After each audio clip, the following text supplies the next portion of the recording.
Hello, everybody, and welcome back to a very special and brand new episode of the Project Infinite podcast, a podcast covering the infinite multiverse of fandom, from movies to comics to TV shows and everything in between.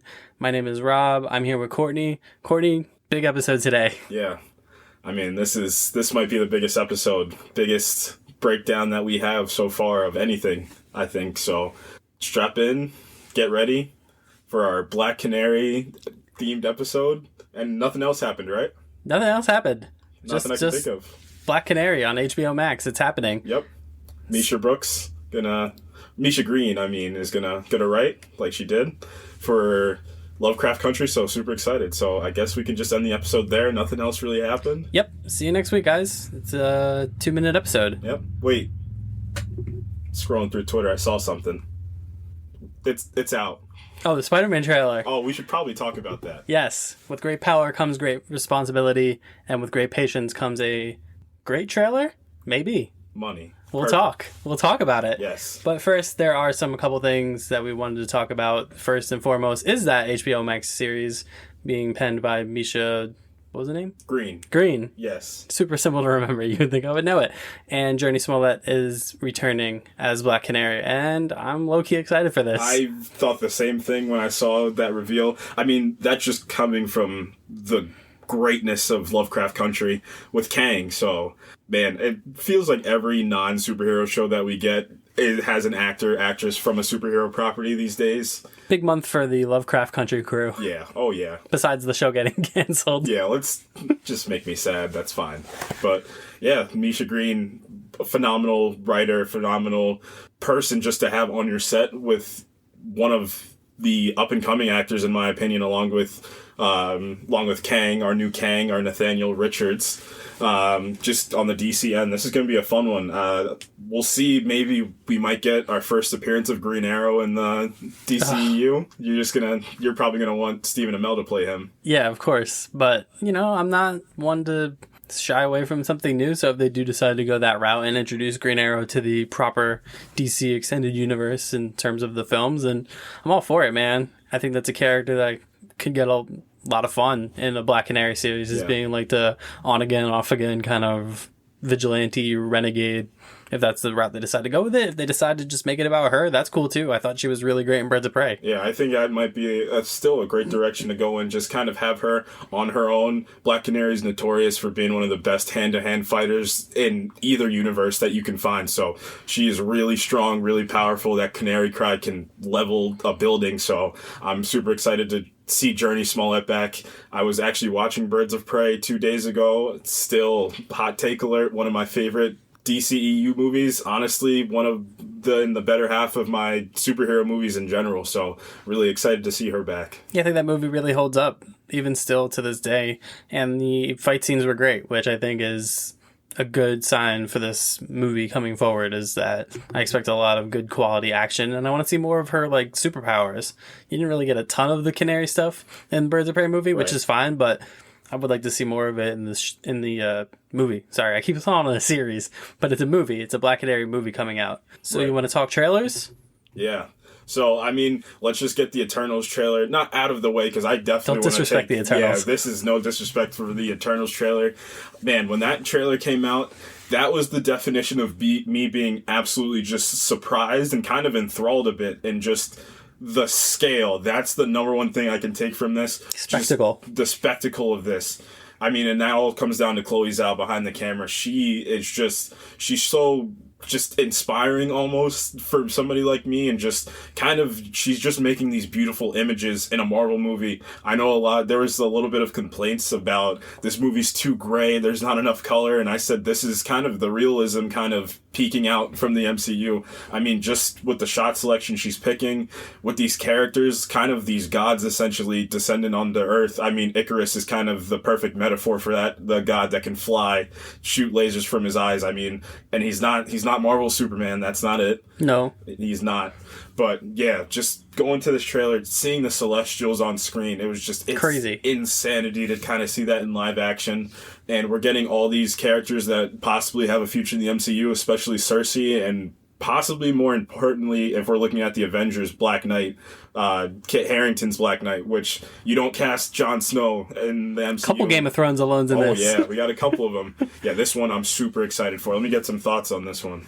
I am excited for it. I think the first trailer was kind of okay. It was okay. It wasn't anything that like knocked my socks off or anything, but I was still going to see it because, you know, Right. Marvel's got us trapped in this thing now where you like have to see everything that comes out. But the second trailer really impressed me. Yeah. I think you got a better idea of what this movie is going to be in the sense of they're all kind of trying to find each other again, and they address the elephant in the room and why didn't they get involved with Thanos, and they write that away. Because he was scary.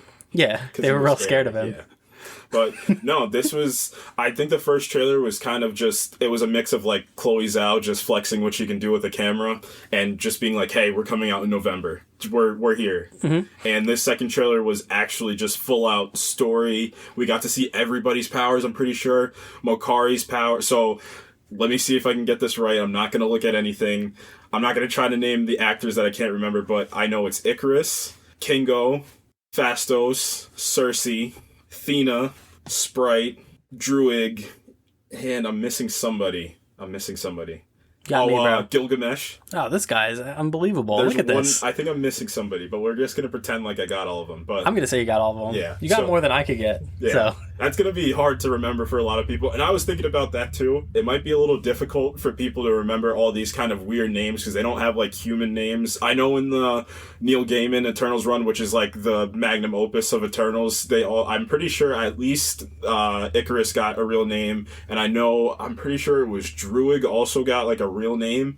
But pretty much for this movie, I think they're just going to stick with maybe Cersei because she's like among actual people, but they're all going to have these weird names, these weird powers. But I mean, the best part about this movie is the visuals. It's so stunning to look at just from the trailers alone. So just wait until we get into a theater with an Oscar-winning director on top of that. It's just going to be this whole just skeptical of this movie. Is just and this trailer also tied up the whether this is like a prequel or not, if this is going to be the origin of the Eternals. It's really not that. It's taking place in the current day modern MCU continuity, which I think is an interesting direction to go in. I think it's a direction that a lot of people are wary of, because like, where the hell have these people been? But you got to have faith that Marvel is going to address that, and that they know this is an issue, like not an issue, but it's a question people are going to have, and a question that I'm sure they're going to answer. I'm not when too this movie concerned comes about out. that. Like you said, when the movie comes out, I know, like you said, people were kind of skeptical. They were a little bit like wary of where have they been? Why didn't they interfere with anything? But I think the trailer just does a good job of just telling you right then and there. We were told not to, and it's not like some person was telling you. A legitimate like celestial being that's the size of a galaxy tells you not to interfere. I'm pretty sure you're not going to interfere. Right, and that's just writing it off. Yeah. Like, whether or not you like the direction that they're going, they give you an explanation. You know what I mean? It's, Thanos was not a deviant. They are specifically engineered to combat deviants. Thanos is not a deviant. I know there's questions whether Thanos was a deviant in the comics. Doesn't matter. This isn't the comics. Right. This is the MCU continuity. They change things all the time. Yeah, they do. I mean, even dating back to, even if you want to go back to Iron Man, like Iron Man, Tony Stark in the comics was not the quippy, sarcastic guy that he is portrayed by Robert Downey Jr. He was a bit of a dick. He's much more lovable in the movies than he is in the comics. I mean, in Spider-Man Life Story, which we both read, he was trying to take Peter Parker's company. That would never happen in the MCU at all. So you see how they differentiate. Yeah, they change these things all the time. So, all right. So with those two things out of the way, I guess it's time to get down to it. We promised you a Superman and Lois episode, and we will do that probably next week. Next week. We promise. We know we got some Superman and Lois fans in here. Great show, by the way. A lot more budget. A lot of great acting moments in that show. We really want to highlight Superman as a character and Tyler Hoechlin's performance as Superman and how he kind of fits in with your Christopher Reeves and your Henry Cavill's. But Brandon Routh. Brandon Routh. Come on, man. Put some respect on Superman Returns. Yeah. Not the worst movie, actually. No, if you really want to get down to it. But this isn't the Superman and Lois episode. Unfortunately, this is the Spider-Man No Way Home episode. Yeah, we were blindsided late last night by the official drop after the trailer was leaked on Sunday night? I believe so. Sunday night the trailer was leaked, and then Monday was the actual trailer late. When they were night. like, all right, well, you guys have seen it in grainy footage. You might as well just see the whole thing. Yeah, who leaked the trailer? Sony. It wasn't Agatha Harkness? No, I'm going with Sony. Sony's my conspiracy theory. Okay. They wanted to get one up on Marvel, and they were like, look at this. You want to know my even greater conspiracy theory? Scarlett Johansson? Kevin Feige. Ooh, the Kingpin himself. Kevin Feige really is the kingpin of this. The Kingpin in the ball cap. Yeah, of like this studio war between Universal, Warner Brothers, Disney. He really is the kingpin. But yeah. Beside the point, Spider-Verse. Oh, boy. Spoilers, I guess. I mean, it's a trailer, so... Yeah, it's a trailer. We're going to break down the trailer and then theorize a bit what this trailer means. In the process, we're probably ruining the movie for ourselves and for anyone listening to this, but if you enjoy this stuff, then you've probably already done your fair share of theorizing. So we're just kind of bring that stuff to the forefront, stuff we want to see, that we expect to see, that we don't expect to see, and just general reactions to this trailer, which was amazing. I see what you did there. Yeah. It was a spectacular trailer. Yes, very spectacular in the best way possible. And let's talk about it, man. Let's just jump right in.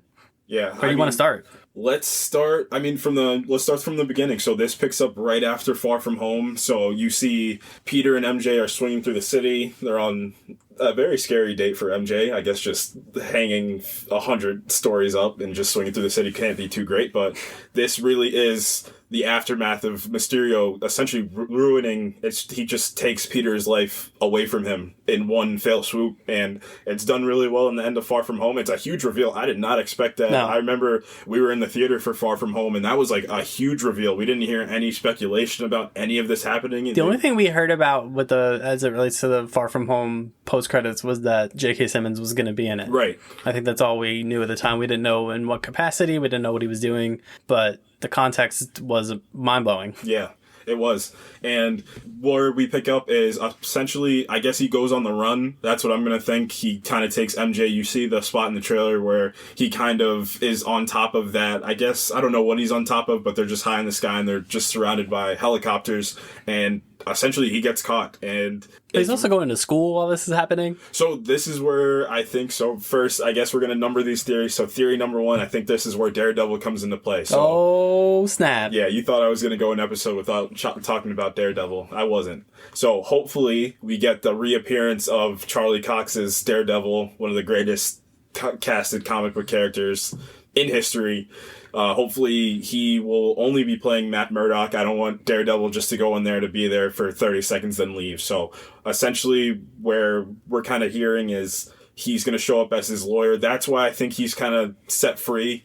He's kind of, it's the innocent until proven guilty kind of trope, because you see him walking around. He's at school. Everybody knows that or thinks that he killed Mysterio, but how is he not in jail if it was right full-on video of him saying, fire all the drones? So essentially Matt Murdock probably told him to shut up, stop talking. I'm going to help you now. Props to that kid, too, for going to school while this is going down. Gosh, good student Peter Parker is. Yeah.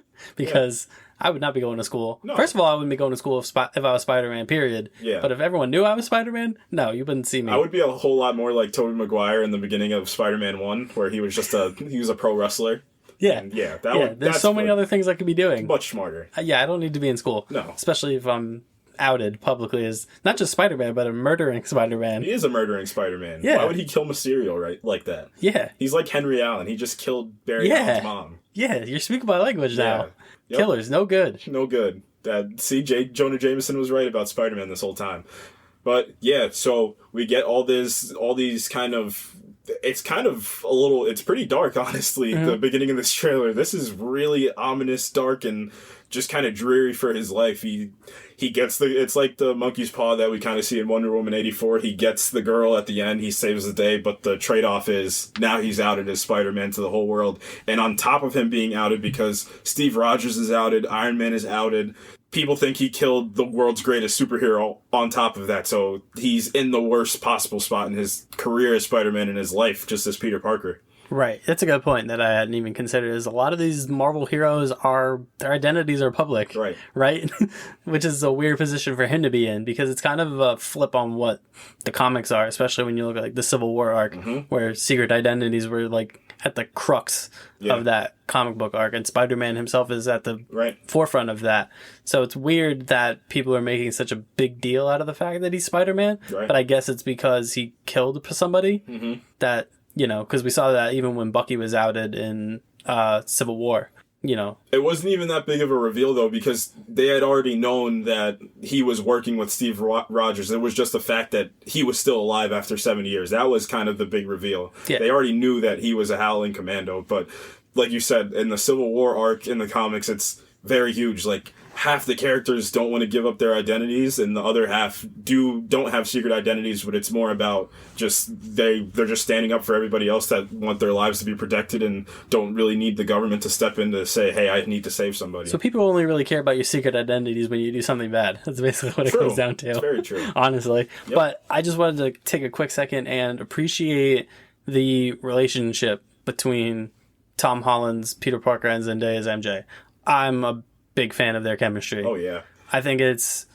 Look, this might be sacrilegious to say. This is hot take alert. I think it's the best kind of on-screen Spider-Man romance that we've seen. That's incorrect. Did Bryce Dallas Howard and Tobey Maguire's relationship in Spider-Man 3 just disappear? No, I would actually say the second place to that is Andrew Garfield and Emma Stone. So in Amazing Spider-Man. So you just hate Tobey Maguire? No, I just don't buy their relationship between Kirsten Dunst and Tobey Maguire. I was joking about Bryce Dallas Howard. So let's just to get to Kirsten Dunst and Tobey Maguire. So you're saying that's the third in terms of the hierarchy. Yeah. Okay. Yeah, I just never bought it. And I guess I'm not sure if that's a byproduct of when the movie came out. I'm not sure if it's a byproduct of two mid to late 20s actors playing high school kids. I don't know if that's part of it. True. But those two just didn't give me the chemistry that Peter and MJ have in this, and especially in this trailer. Like, they feel like a real young adult couple. Yeah, and that kind of dates back to Spider-Man Homecoming, and I know a huge inspiration for that movie was just all the John Hughes movies that you can find. Just that young adult era of the 80s, just kind of living your life every single day as just a 16, 17-year-old, 18-year-old that was just getting ready for adulthood, but still was a kid at heart. Just all those things. So kind of seeing essentially two people that still look like kids, kind of still look younger, kind of living their lives with this huge secret on top of them. No, I definitely like that opinion. I do kind of agree with the Andrew Garfield and Emma Stone one. I do kind of like their relationship. I think it's really good, especially in the end of the first one, and then just kind of leading into the second one where he doesn't have her and he's kind of just longing for her. It is a good relationship, and it kind of is a highlight of those Amazing Spider-Man films too. Yeah. So moving on to this trailer, so Spider-Man's got a problem.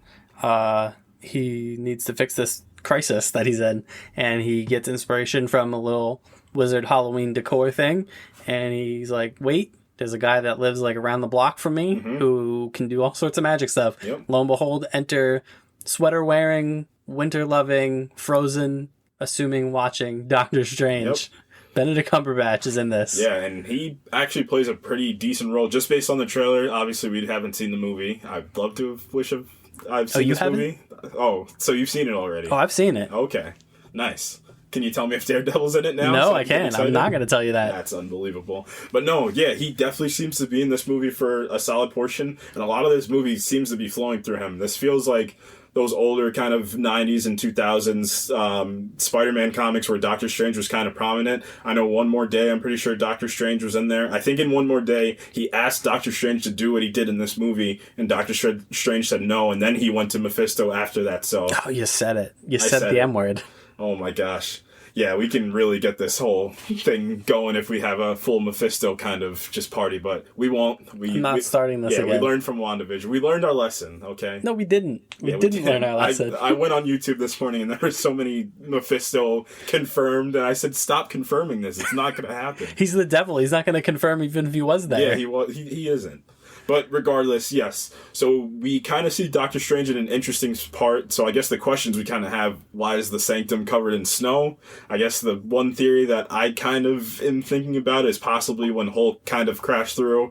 If you're having all these interdimensional energies kind of going through the sanctum and you kind of disappear for 5 years, then it couldn't be good for climate control. No. Somebody turned the thermostat down to -8. Yeah, I don't think there's like a thermostat in the Sanctum Sanctorum. You don't think so? No, I think it's probably... It's kind of like when they were at Comertage and Doctor Strange and he says like, is this like some sort of spell? And he's like, no, it's the Wi-Fi password. I want to think it's the same thing for this.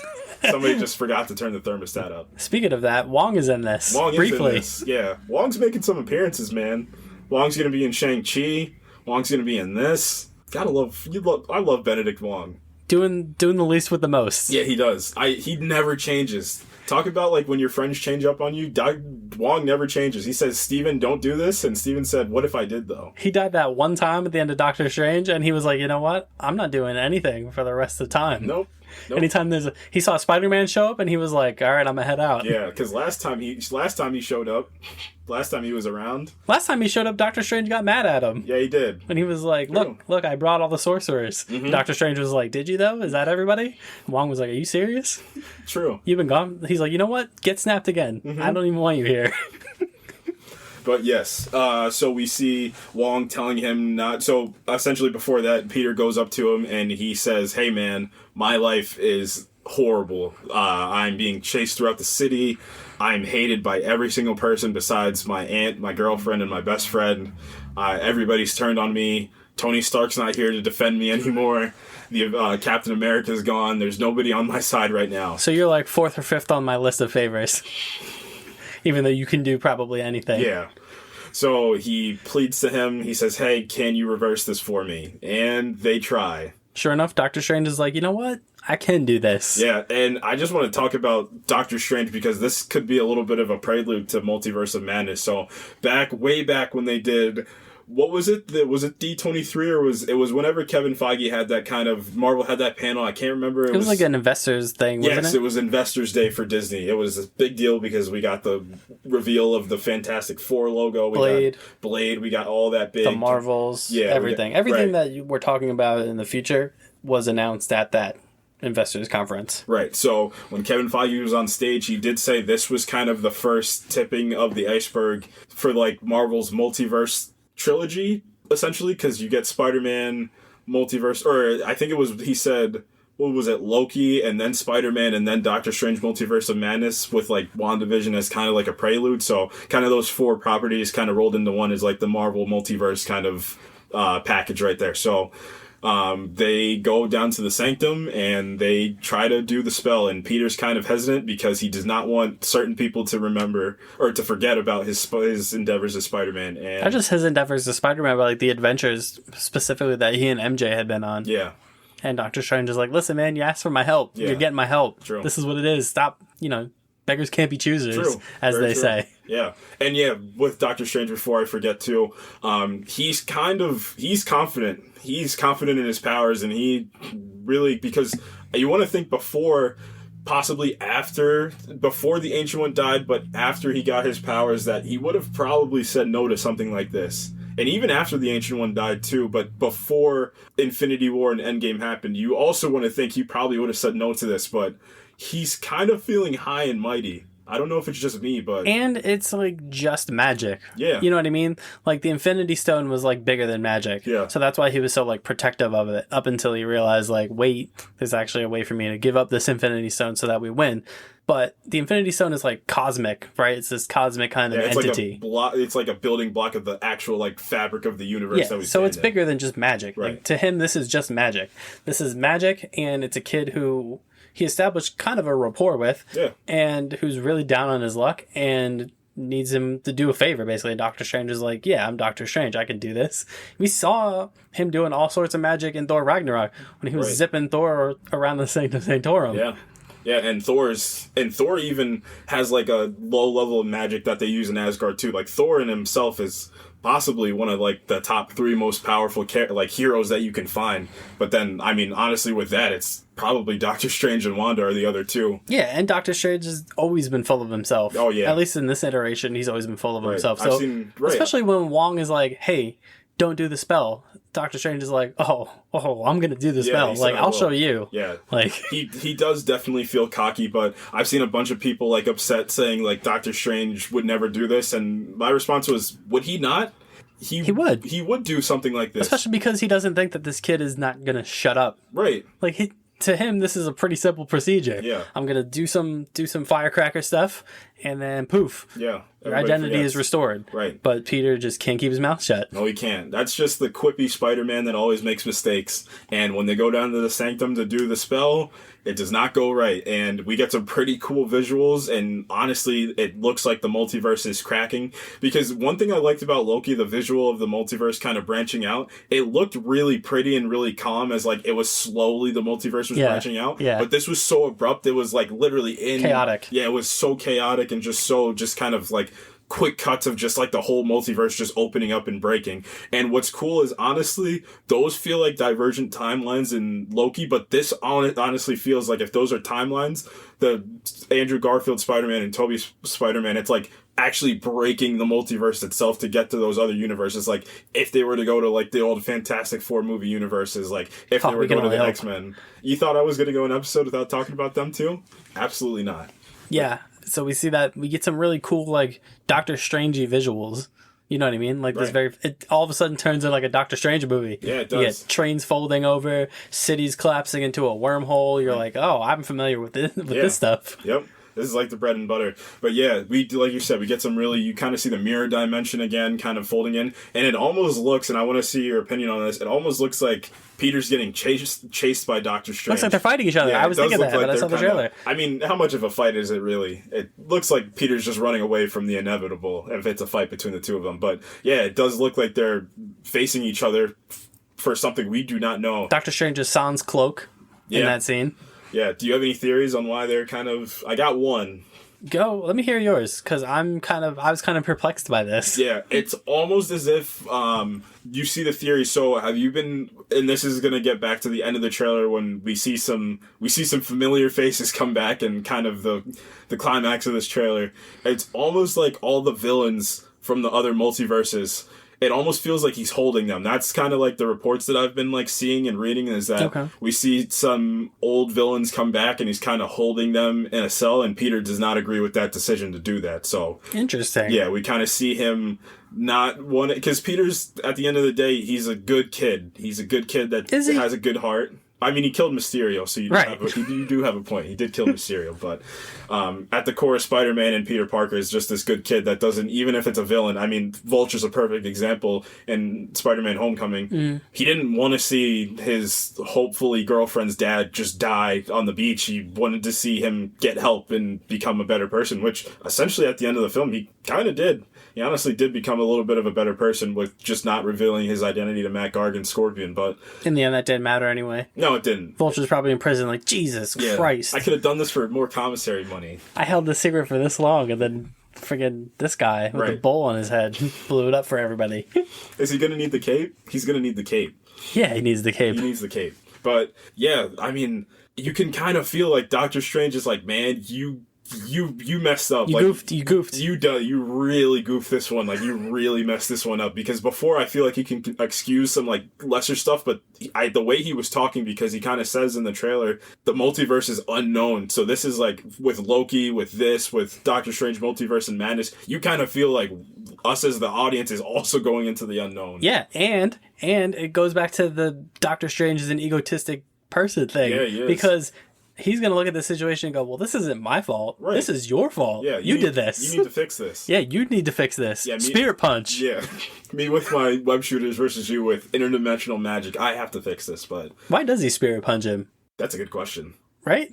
Because it's not like a Hulk Bruce Banner situation. Why is he Spirit punching Spider-Man? Because Spider-Man's stupid powerful. So just take him out. Spirit punch. Yeah, I mean, he killed Mysterio. He's just doing the Lord's work. Which begs the question, why didn't he Spirit punch Thanos? Because, I don't know. That's a great question. Could have cut Thanos' arm off. Could have done anything. That's another whole episode. That's the most overpowered move in the MCU. It is, really. Wong used it perfectly in Infinity War. Wong used it. Ancient Ones used it a couple times. Yeah, she has. She used it on the Hulk. She did use it on the Hulk. Oh, you're talking about the when they pushed their astral form Spirit out. Punch. Right. True. That's the official canonical name for it. You know, I just don't think it is, but I guess on this channel we're going to use it as the Spirit Punch. Oh, I'm using it as a Spirit Punch. That just has a ring to it. Yeah, it does. It's very forceful. Yeah, it is Boom, forceful. Spirit Punch. Yeah. Your soul left your body. You think What's they're going up? to say that before they do it? Boom, Spirit Punch, and then your soul just gets Oh, I detached would. from your If I was body? Doctor Strange, I would say that every time on Captain Falcon. Boom, Spirit Punch. Not even Quicksilver can outrun that. No. But back to the trailer. After we see them running, we kind of see some quick shots of a bunch of stuff, and this is where it just starts to get insane. We get the Iron Spider suit, kind of a little bit more of a refined version of the Iron Spider suit. So I have a question about that. Go ahead. So Marvel is world renowned for these fake outs, right?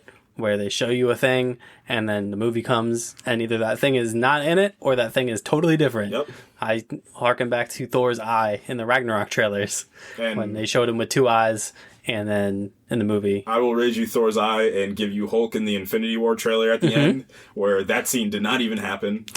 Thanos just essentially wrecked shop, and that never happened. So Right. So I am thinking that's the deal with the Iron Spider suit.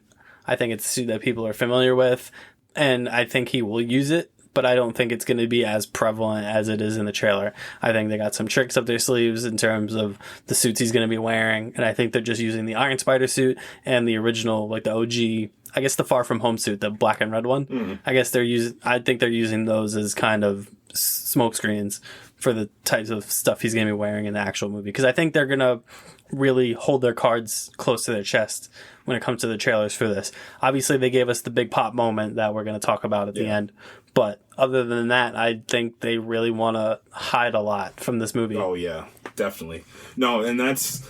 Infinity War is a great example, because the only thing that's crazy, too, is that Infinity War, you knew that the craziness was coming, like, because it wasn't predictable, but it was the culmination of 23 movies. And why this movie, if, let's just say, no pandemic, this movie probably would have done similar numbers. It would have got real close to Endgame numbers, because you're playing on people's nostalgia. This is really, and like when we talk about the end of this trailer, this is really people's childhoods coming back with their updated versions of themselves, with Tom Holland, with possibly Tobey Maguire, with Andrew Garfield. So just having a life full of Spider-Man in one movie, it's a crazy thing to think about. And it's really just going to culminate all the way into possibly one of the biggest movies of all time, just period. It's like Endgame, Avatar, and possibly this, if this goes according to plan for Sony and Marvel.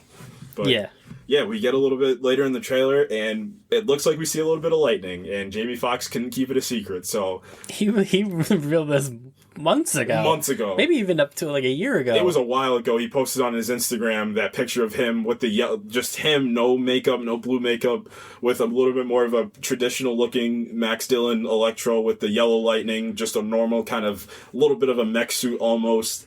And yeah, Jamie Foxx is back as Electro from Tobey Maguire's Spider-Man movies. Andrew Garfield Spider-Man. Yeah. Come on, man. You said Tobey Maguire. Did I say Tobey Maguire? Yeah. It's all one and the same now. This guy. All right. Get your Spider-Man in order. So, regardless, yes, we have Jamie Foxx back, and wow, you just don't think this would ever happen. Like I said a little bit, like, you kind of understood that we were getting all these characters in Infinity War and Endgame at the same time. Like, it was plausible, like, that they would all cross paths with one villain, but you never thought that Tobey Maguire or Andrew Garfield would come back. This is like a fan service movie. It's a meme. This movie is a meme. They have to point at each other. They have to do the meme. They might as well. They have to. This whole movie is a meme. They need to bring the side characters from the Raimi trilogy back. That's what I'm going to get excited for. The Rent guy? They got to bring the Rent guy back. His daughter that absolutely loved Tobey Maguire. She was in love with him. They got to bring Bryce Dallas Howard back as Gwen Stacy. And she's got to look at Emma Stone, Gwen Stacy, and they're probably going to be confused. Gotta love the multiverse, man. Yeah, this movie is going to be absolutely bonkers. But, Electro, cool. Yeah. Cool. Jamie Foxx is taking another crack at it. And so this is where this gets interesting. So Alfred Molina did say that his version of Doc Ock was pulled from right out of the river in Spider-Man 2, the Raimi Spider-Man 2. Because he's another guy who just can't shut up. Right. But does that conflict with the possible rumors that it might be variant versions of these other villains? That's what I'm trying to figure out, because this isn't that Electro that Jamie Foxx is playing now. Looks nothing like the Electro that we got in Amazing Spider-Man 2. Is it possible that Alfred Molina is just an out-of-touch old man and absolutely doesn't not. understand Absolutely not. what he's doing? Nope. I will never movie? bet against Alfred Molina ever in my life. Because, I don't know, maybe he just assumed that's what it was. You know what I mean? Maybe he just assumed. I feel like in the thing I read, he talked to John Watts about it, but I could be wrong. Yeah, I don't know. Yeah. But, I mean, maybe both those things are true. It could maybe be. Electro is a variant, and maybe Doc Ock is pulled from that. I mean, essentially, that universe. is what a variant is, right? A variant is you getting pulled from you doing something different than the path that was laid out for you. Yeah, and he just so happened to get pulled from Spider-Man 2. Yeah, true. And that Electro came from somewhere else that we hadn't seen. True, yeah. I've been hearing we might see more than 6 villains, but let's just, for the sake of conversation, let's say we got the 6 villains. So essentially we have Electro, we have Alfred Molina, and when we get to the... Alfred Molina as Doc Ock. No, he's just Alfred Molina. Yeah, we get Alfred Molina as Alfred Molina, and we get possibly what got everybody super excited outside of the Doc Ock reveal was we saw one of the pumpkin bombs just rolling into frame, and the cackle. Yeah, and the cackle of Willem Dafoe's Green Goblin. It wasn't James Franco's New Goblin? Nope. Was it Dane DeHaan's Green Goblin from The Amazing Spider-Man? Hope not. Yep. He just looked like he was sick the whole movie, but yeah, it's just... I can't believe that... Is this movie going to be like 7 hours long? I hope so. Do you think I would be upset about that? No, but I'm just wondering how they're all going to fit this in. Yeah, and that begs the question, because Alfred Molina, just from the trailer itself, it looks like he's going to be a solidly prominent villain in this movie. And same thing with Max Dillon, Jamie Foxx, and Willem Dafoe. It looks like they're going to be in the movie for a decent amount of time. Yeah, that's where, I guess... if there's one crack in the armor of this movie, it's I'm curious how they're going to handle this. Yeah. And if it wasn't Marvel, I think a lot more people would be a lot more worried about this. Because Amazing Spider-Man 2 tried this. Yeah, they did. With a bunch of villains, and it did not work. Yeah, they said, here's a Sinister Six movie after one villain in one movie, and everybody's like, whoa, can slow down a bit. So I think in lesser hands, I think people will be way more worried about this. I'm still kind of worried about it, honestly, because this is there's a lot of plates to balance here. Yeah, it is. And we haven't even gotten to the other part of this. Right. With the other... What these villains mean in this trailer means for the heroes in this trailer, right. Which we don't see. Right. And yeah, let's get right into it. So we see the pumpkin bomb at the end, and then we see a tentacle kind of come in frame and reach out of the ground, and then we see a de-aged Alfred Molina as Doc Ock return. And he says, hello, Peter, but I want to talk about that hello, Peter, because that seemed like I knew you. It doesn't seem like somebody you fresh just met out of a new universe. That seems like somebody that you've known for a while. So I think in that moment, he's talking to Tobey Maguire Spider-Man, not Tom Holland Spider-Man. That's kind of like the big thing that I took from that trailer is just the way he said it, just his tone of voice was very much like, hey, old friend, like, good to see you again. Has anyone in this dimension lost a roll of 20s? Because I found the rubber band in my universe. The greatest joke, possibly, from a very memeable franchise. It's one of my favorite jokes. And nobody got it. Maybe that's why he went crazy. Because nobody got his no one appreciated his $20 bill joke. Yeah, if I'm not funny, nobody will be. Let me just like, recreate the sun. Let me recreate the sun and get these arms attached and just kill everybody. Yeah. But no, I think I'm of two minds of that particular moment. And like I said, this is like an insane amount of analyzing for a movie that's coming out in 4 months. Right. But this is what we do. And this is what we do in our everyday life. So why not do it on a podcast, right? So I think your theory is probably the right one in that we have him talking to Tobey Maguire Spider-Man who's not in frame, or he just sees Peter in the suit and he just assumes like that it's his Peter because Spider-Man. Right. Spider-Man are pointing at each other. Yep. And then I also had that one theory where it was like, I know I saw from Comics Explained on YouTube, he was talking about possibly this being like a phase-shifting Peter Parker. So like the Peter Parker that he sees is Tobey Maguire's Peter Parker, but that if Jamie Foxx's Electro saw him, he would be looking at Andrew Garfield Spider-Man. Like, that's kind of like, that was a pretty popular theory that's been circulating a little bit, and it's kind of interesting. It's interesting, but I don't know if it's fulfilling. Yeah, the plausibility kind of gets a little bit, just because it might be too complicated and convoluted for a 2 hour and 15 to 30 to 4, however long it is, movie. It might just be too much to understand too. Right, and I don't think that's how people want those two characters integrated into this movie. No. If that's what it's going to be, I think that could be a colossal disappointment. Right. I think people want the image of the three of them swinging in a battle together. True. I think that's what everybody wants. Yeah. And, you know, at this point with what they're doing with this movie, anything less than that is probably going to be a disappointment, honestly. Right. Even if it's at a cameo level. And just by the way this trailer's kind of shaping up, you're bringing back everybody's childhood villains of Willem Dafoe. We might see an appearance of Sandman in that trailer. You see some lightning about to hit Peter, and then some sand kind of raise up, or some dirt kind of raise up to kind of block it. And that kind of is in line with the end of Spider-Man 3, where you understand that Sandman's a much more tragic villain. He's not really a true villain. He's just a guy just trying to make sure his daughter is safe and just try to get her the help that she needs. So it would make sense that if that universe kept going, which it did, that he probably could have turned over a new leaf and not just been a straight up villain. He could have possibly helped Toby on some missions. But yeah, this whole multiversal just kind of thing that we're getting, this like inclinations, kind of leads to just it's a callback to Loki almost, of this whole multiverse branching out, and it's just kind of like a look forward to Doctor Strange Multiverse of Madness. That might just be the follow-up to this, of him having to close the doors that kind of got opened in this movie too. Yeah, and I think I've seen a lot of people be like, well, what's the true inciting incident of the creation of the multiverse, right? Because we were led to believe that it was the finale of Loki that opened the doors to the multiverse. Now it seems like this. Why can't it be both?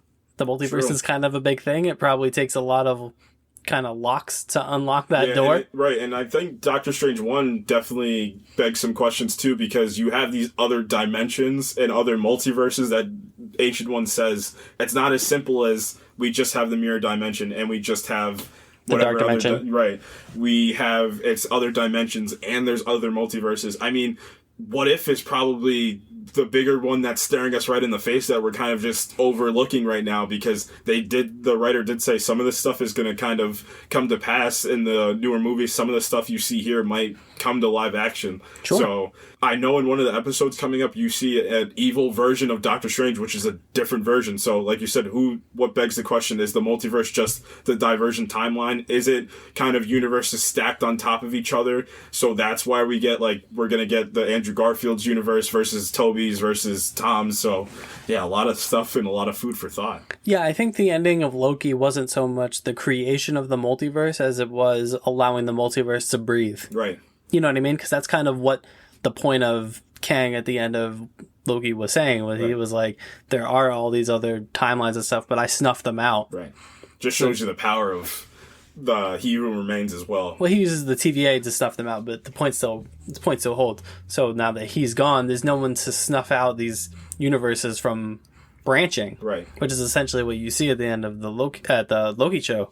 So in this, it's almost like Doctor Strange and Peter don't open the door to the multiverse so much as they just fall through it. Right. You know what I mean? Yeah.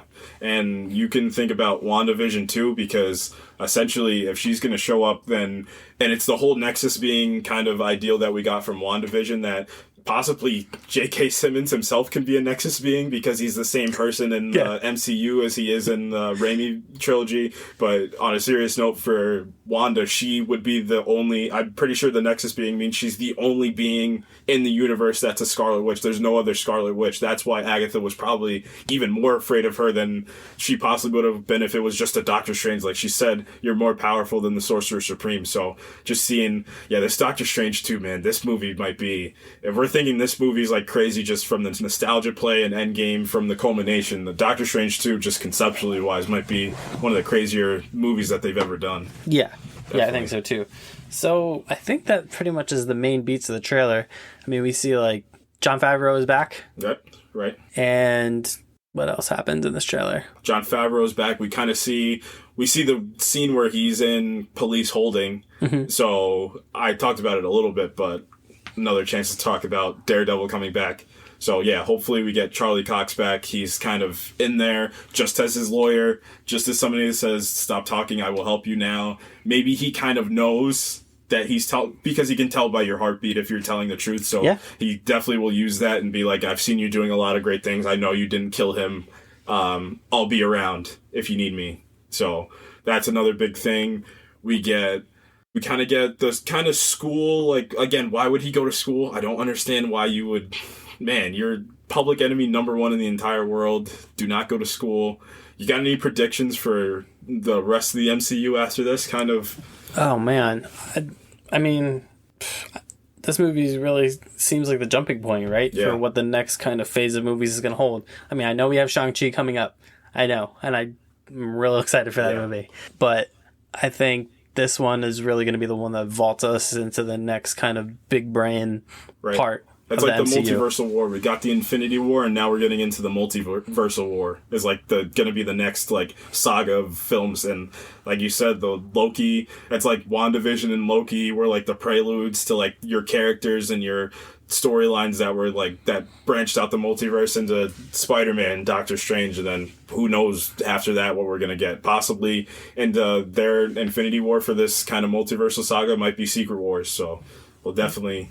And with the Secret Wars, if I'm to end with something, that Secret Wars story arc where you're getting all these kind of worlds colliding on top of each other, that could be something that could be really done well in live action. And then you can bring in, if you get, like I said earlier, like those X-Men characters, those older Fox characters, who knows if any of them would want to come back as older versions of themselves in their own universes that are understanding that the multiverse is collapsing on top of itself to interact with those newer MCU characters. Yeah. So I think what we can do from here is kind of talk about the two white whales that were not in this trailer, that being Tobey Maguire and Andrew Garfield, and kind of how they're going to figure into this movie. Because, I mean, it's kind of the worst kept secret at this point that these two are going to be in this movie. Yeah. It's just in what capacity, I think people are wondering. Because, I mean, if you're going to have the villains, you got to have the respected heroes. Right. So, yeah, I'm curious to know how you think those two are going to fit into this movie that is already pretty loaded. Yeah, it is. And it's not saying Tom Holland's Spider-Man is becoming an afterthought, but I don't know, he's kind of teetering on that line. Yeah, it's weird. You want that kind of childhood feel of, and that euphoria of seeing your favorite superhero of when you were a kid back. That's something you never thought would happen again. And just to get the possibility of it, and then kind of the confirmation from seeing the old villains. I don't think you have the old villains, and I think that's more for like the younger kids, of like not knowing essentially the feeling of having the first, like one of the big mainstream comic book heroes on live action in the early 2000s. And I think Toby's going to have a little bit more screen time than Andrew. Andrew might be like just straight up cameo. I think they are all going to fight together, but I wouldn't even be surprised if Andrew wasn't in the film at all. Like, I wouldn't be surprised if they just had his suit and somebody in his suit and maybe him just saying some stuff and that's it. But I do think that Tobey Maguire is going to be, because he was the first. He was the one that really started this. So it would be a great homage. I hope Andrew's in it. I hope he gets a lot of cool stuff to do, because I think he's super underrated as far as his performance as the Spider-Man. And we've talked about this kind of off the podcast about how I view these three Spider-Men, right? Especially as it relates to this film. So you kind of have Into the Spider-Verse as like the framework for this. So Tom Holland, even though he's been through some stuff and he's done some stuff, he's still pretty young and pretty wet around the ears as far as like Spider-Man. Like, he still doesn't have like a firm grip on his powers. No, he doesn't, yeah. And I guess that could be a byproduct of Infinity War, right? Being snapped away, basically missing 5 years and then as Spider-Man. That, he was getting tech from Tony Stark. Like, he didn't have to learn how to kind of use some of his powers. And then what was cool, and I know a lot of people were upset about, is he Iron Boy Jr.? I mean, the scene, one of the best scenes from a Spider-Man movie in Far From Home, is when he was fighting Mysterio at the end and he had to use his spider sense. Like, him just learning kind of what his powers, kind of just the scale of them too, are pretty cool. So he's still sort of learning, right? So there's that. And then I think Andrew Garfield, you have a great opportunity to present Spider-Man kind of as Into the Spider-Verse was presented, as like prime of his life, mastering all his abilities. I think that's a real neat spot to slide Andrew Garfield's Spider-Man, because like one of our complaints about his Spider-Man and his Peter Parker in general is that he always seemed too cool. He's a cool guy, man. He's like a guy that you would want to hang out with. And Yeah. That's not Peter Parker, essentially. Yeah, so I think having him be like a Spider-Man and a Peter Parker that's like in the prime of his life is a great spot for him to slide into now, because I think that would make sense now for him to have been doing this for, you could say, 5 to 10 years. Right. And he's like, I've nailed this. Yeah. Like, I'm so good at this. Yeah, I even bought like the theory, which I thought, because I was just thinking like points in their life, and it's funny that we read Life Story just seeing like what Spider-Man's been through. I was saying like, what if it was to the point where it gets to Andrew Garfield getting the symbiote, like he was right about to get the symbiote. We'd see him like with the symbiote suit.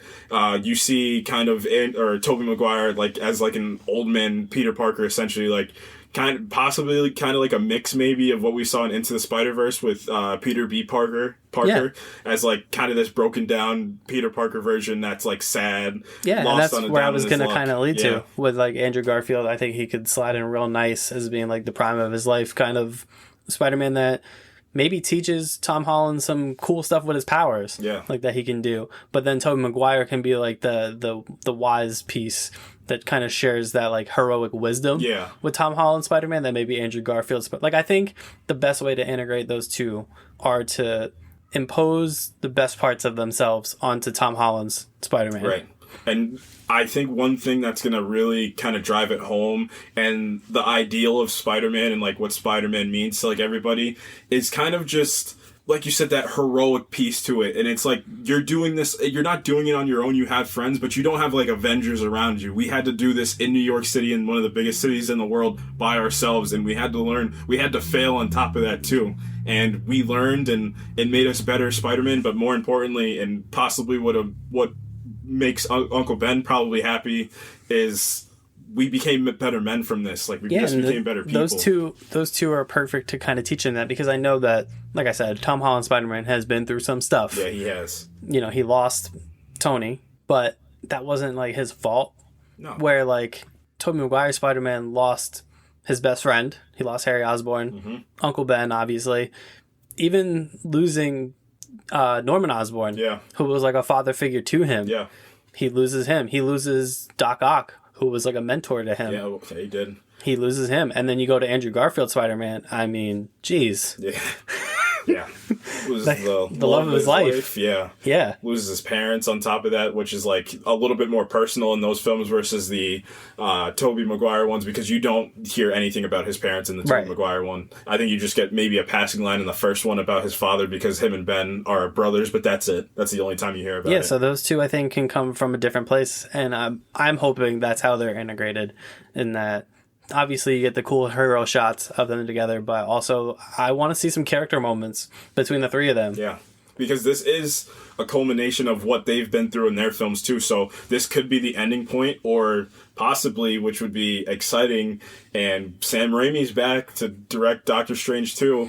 If this film does well and people love having Tobey Maguire back, like, my theory right now is that I think Andrew Garfield's going to die. Like, I don't think he's going to survive this. And it's going to kind of be like Into the Spider-Verse, where that prime Spider-Man dies, but it really teaches the new Spider-Man, like, what it really means, like, to be this hero that protects the city. But that old man Spider-Man saying, hey, maybe I might put back on this suit for a little bit and try to teach a newer generation. Maybe that's where we see a version of Miles Morales, is from that universe with an older Peter Parker. So hopefully Sam Raimi says, hey, man, you want to run it back one more time? I know we had that lost script. We can kind of adapt a little bit of that, maybe whatever was in the beginning of that with Mysterio and Vulture, and then just go, hey, 20 years later, this is what happened. And this is where we are. Even if you want to do something like put it on Disney Plus. True. You know, you could do that too. But no, I think I'm with you on the Andrew Garfield thing. I think in a weird way, even though it would mean that he dies, it would be a pretty great send-off for him and for that character. Yeah. To kind of have that heroic moment that he was kind of robbed of, because at the end of Amazing Spider-Man 2, he kind of semi-retires, and then like he gets that big heroic shot where he comes back against Rhino, but then that's the last time we see him. Right. And it was like, that was really leading him to him getting like just being the prime Spider-Man, like him every day facing these rogues. And I kind of like the directions those films took from the first one, because the second one, it just became too much. But the Raimi films were essentially dramas. We talked about this. They were like drama films trapped in Spider-Man films, and the Amazing Spider-Mans were sci-fi films essentially trapped in Spider-Man films. And I kind of want to see like that tech genius Spider-Man, possibly like that Parker Industries essentially Spider-Man that's really smart, just quippy person that's happy-go-lucky more, get that hero send-off. And Andrew, I think Toby has a little bit more to squeeze out of him, but I feel like we're at kind of the end of Andrew. I feel like if he gets just like that proper hero moment in this movie, I think that can be the end of him, and I think I would be happy with that. Yeah, like I said, I think they have a great opportunity to redeem that iteration of the character in general. I don't think Tobey Maguire's Spider-Man necessarily needs redeeming. Not redeeming, but more like... refining. Yeah, refining, because 3, I feel like we need a little bit of redemption after 3, because 1 and 2 were so good. 2 especially was so good, where 3 just kind of left a bad taste in people's mouth, where 4, and especially following that Old Man Logan kind of trope, could be really done well, especially with Sam Raimi. If you were to bring him back, I think that's the best way to do it. I wouldn't want anybody else to kind of do something like that.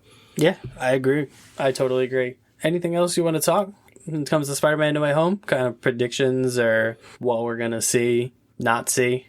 I mean, I think we got all of our predictions on the table. I think the big ones are, I hope this leads into a Spider-Man 4 with Tobey Maguire and Sam Raimi coming back. Tom Holland, I think he's going to live from this. I don't think he's going to go away. Could see Aunt May die. I think one of the characters that are not one of the Spider-Man could go. Like, one of the bigger ones could go. Interesting. Yeah, I saw a theory that I kind of like that. I think that there's a time passage. You can kind of see it because there's like Christmas lights like afterwards. I think there were some set photos of him talking to MJ where she's like working at a diner where you can clearly see like she doesn't know that he's Spider-Man just in like the rapport they have with each other. But we can possibly see one of them go. Maybe Ned turns into Hobgoblin just because he understands like Peter didn't tell him, and like in his mind, because we all know that he did, but to the world, nobody knows who he is now. So imagine he found out and he kind of feels betrayed. That's a theory that I saw that I kind of like, that's what turns him into Hobgoblin.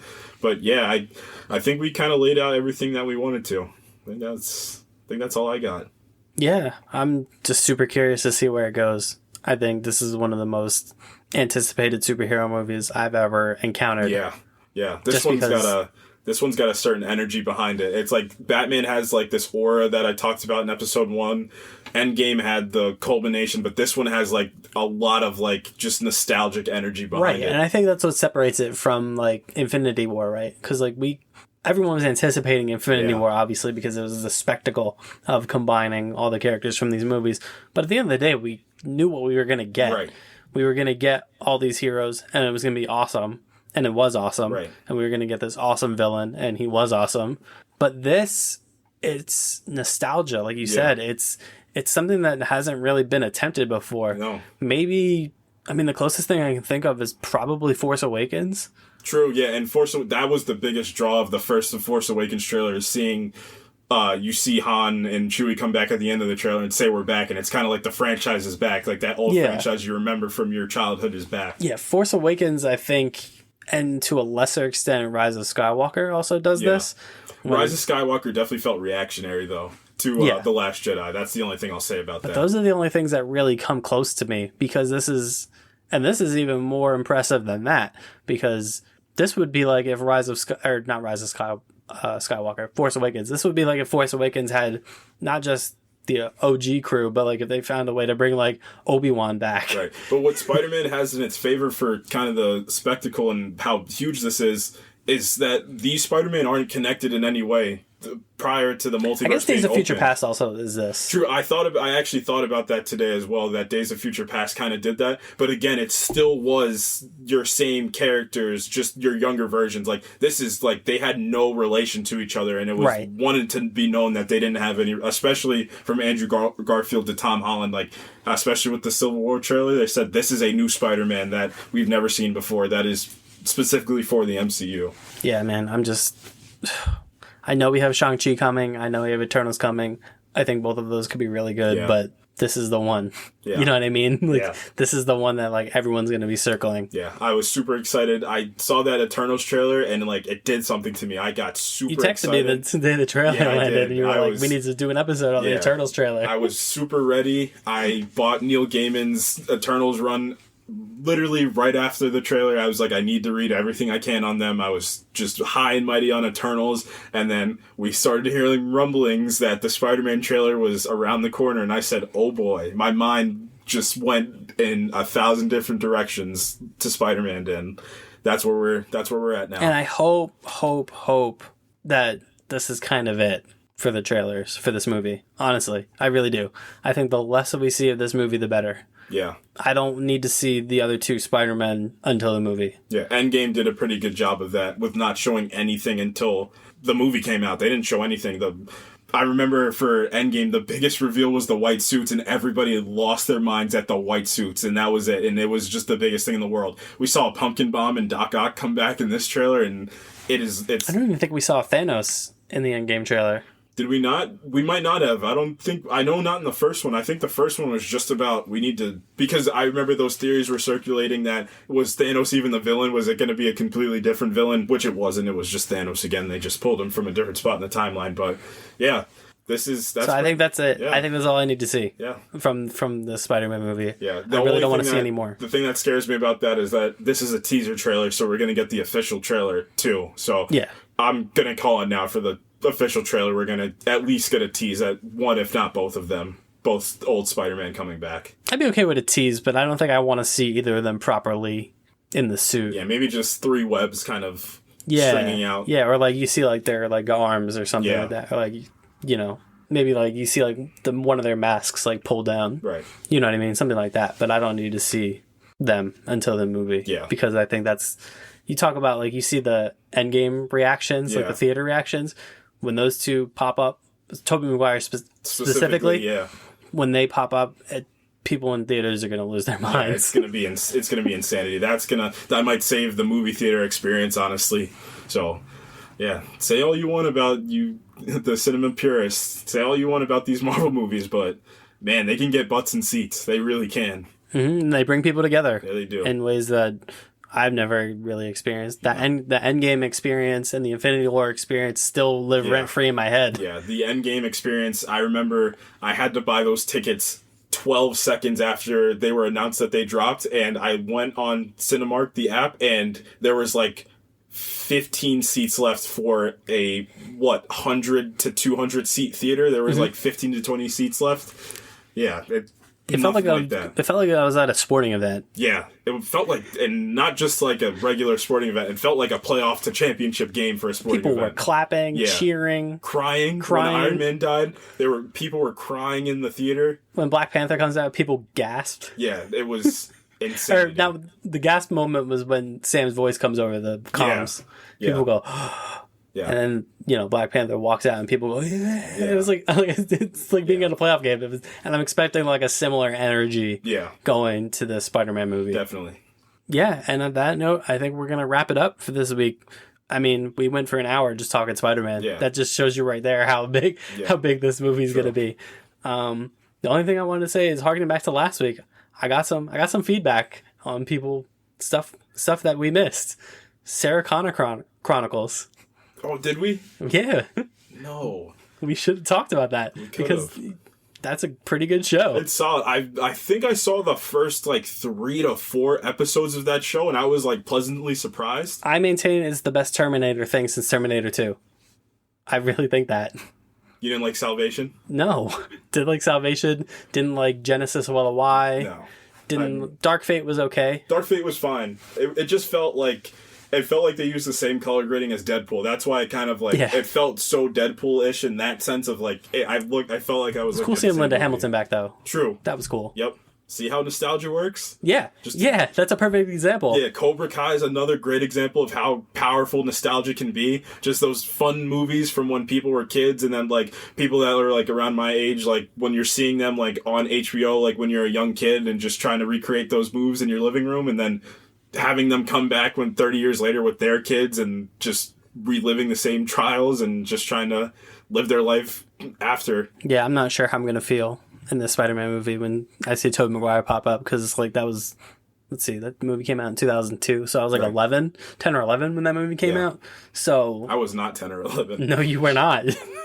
I was born. I did see that movie in theaters. I think I was, because I think that was a summer movie. I had to have been 3, but I very specifically remember I was in that I'm theater. so old. Not that old. I'm pretty old. Just like Toby. Yeah, I'm the Tobey Maguire of this podcast. I'm the Tom Holland of this podcast, and you're the Tobey Maguire. People love both of us. It's true. Yep. It's very true. But that is going to do it for us this week. Next week, I promise, Superman and Lois. Yes. We're going to do it. We have to highlight that show. Unless the actual Spider-Man movie leaks between now and next week. We're going to talk about Superman. You want to talk about the multiverse cracking in the MCU? The actual multiverse of this world would crack if that trailer were to leak online. Oh my god. Yeah. So we're going to talk about the family of Superman and Lois. Just the kid. The family? Just the kid to the Fast and Furious family. How do they stack up against the Fast and Furious family? You thought we were going to go an episode without talking Super about Fast family and Furious. versus Fast and Furious family. I'm taking the Fast and Furious family. They'd find a way. They would find a way. They would. They'd make a kryptonite car and ram it into Superman. Okay, so yeah, next week we're going to talk about Superman and Lois. You can email us, projectinfinitepod@gmail.com. You can follow us on Twitter at projectinf_Twitter. Follow us on Facebook. Follow us on Instagram. What's the Instagram handle? The Project Infinite Pod. There we go. Worked Man, on he's it. so good at it. Got it. So good at it. Yep. But I think I plugged everything. Yep. Give us some feedback. Give us some reviews. People have been super generous with the reviews. People have been generous with like messaging me personally and following us on all the socials. It's been really cool. I'd say that every week, but I'm no less grateful this week than I am any other week. I think that's the number one it's so cool just to like have people just message you about these things and just these things that you love that you just think people don't care about, that a lot more people care about than you would think. And even people like I don't talk to that often are like, hey, I listen to your podcast and I think you should talk about this. And I'm like, wow, like that's awesome. Like, thank you for your feedback. Yeah, thank you everybody for just listening. Continue to listen, share, and I say this every episode, continue to make that community where we can just talk about all these fandoms and have some fun with it. Yeah. So you got any parting wisdom? No, man. Just read more, write more, watch more, live more. Watch Spider-Man. Make sure you catch up on all your Spider-Man movies before I fully intend December. to watch every Me too. It's been a while since I've seen any of them, honestly. Yeah, I haven't watched any of them in a while. I feel like they haven't been on TV, so I will be watching every Spider-Man movie before this movie comes out. All right, the Tom Holland of the podcast, everybody. Yeah. Since he already dubbed himself that, so we're going to run with it. All right, guys, we will see you next week where we'll 99% sure talking about Superman, unless something crazy happens. Until then, see ya.